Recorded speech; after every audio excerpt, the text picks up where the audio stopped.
Hello, everyone. This is an interesting statement from Zelensky. Doesn't surprise me, but I want to get more information on this to understand it better and see what other experts are saying. So, Zelensky is saying that following all these attacks on Ukraine's electric power stations, all the attacks on thermal power plants, Russia is likely preparing more attacks, this time on nuclear power stations.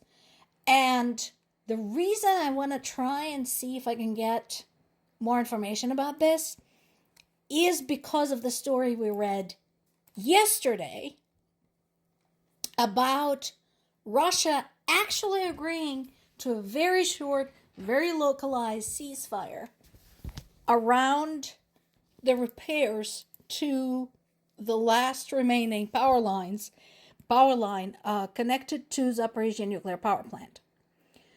So my interpretation at the time was that they wanted fixed because they wanted. And why wouldn't they? Once again, they want Ukraine's industry. They want Ukraine's factories, power structure, all of that for themselves. So why wouldn't they want the biggest nuclear power station in Europe? So that was my interpretation at the time. I want to go and consult the likes of, for example, Vitaly Portnikov and see what he says about it. Because maybe they don't want to fix it. Maybe they want to rig it to blow. Wouldn't surprise me. I mean, considering the situation at the station up until now, that has been dire as is. So wouldn't surprise me if they want to actually cause harm. But I'm going to treat it as a developing story. And here's something else he said. And this is, again, this is not unique. This is not complicated.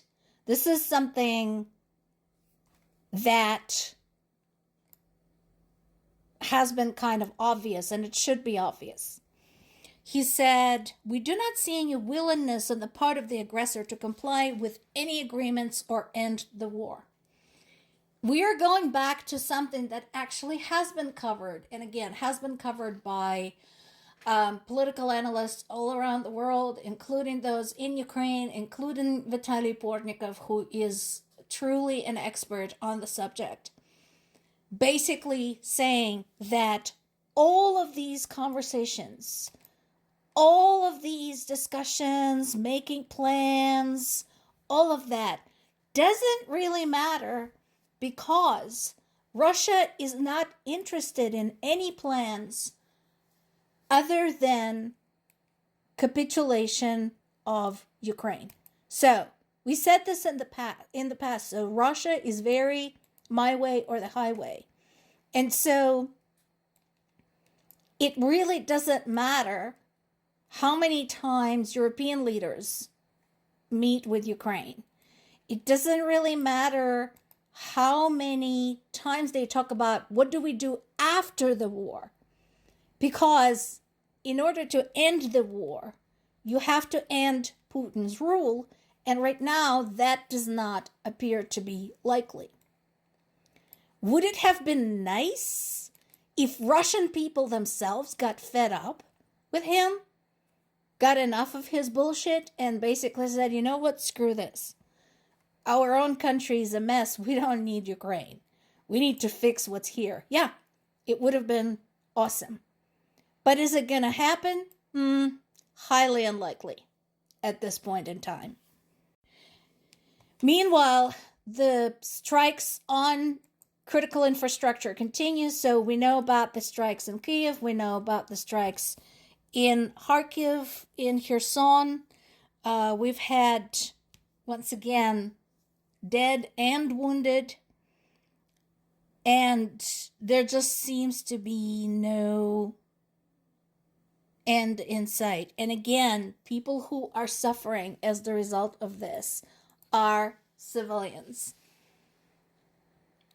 In the Kharkiv region, there was a woman, age 20, who was killed. In a village of Borisovka, a 52-year-old woman was killed when a drone hit a public transportation stop.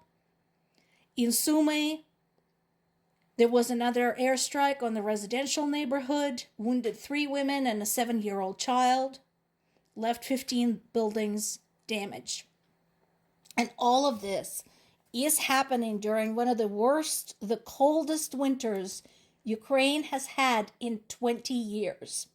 When I was talking to my parents today, I asked them about that, and they agreed that it's been a while since they've seen anything like this, with cold and wind and epic amounts of snow. And then, just for fun, we went and looked up the stats, and sure enough, this is a record one. So this has been a terrible ordeal for Ukrainian civilians. So as of right now, Ukrainian energy companies are rushing to buy more energy from elsewhere, from abroad, to basically cover the gap. Again, no surprise there. This is badly needed between the cold and the damages to the infrastructure. Wherever we can get energy, we should get energy. And then, of course, there is also a conversation about additional air defenses. We talked about this yesterday, to see if something can be done to protect what is left of Ukrainian infrastructure from the drone, missile, and bomb attacks. And again, there's a bunch of these attacks that is not covered by the news. For example, things are truly grave and truly dire in my native Zaporizhzhya region. When I called my parents today, they were in a bomb shelter. They had to call me back after a while. And they are saying that Russia had regrouped and are now attacking towns and villages in the south and east of Zaporizhzhya region. And people are being evacuated from those towns and villages. But the problem is that Zaporizhzhya itself is getting attacked all the time. The radar is working all the time, warning people about something. And again, I told you before, one of the difficulties is that Russians are using multiple types of projectiles as they're attacking these places. So I'm not going to sugarcoat it. This is very dire. This is a very grave situation. And we're only in January. More to come.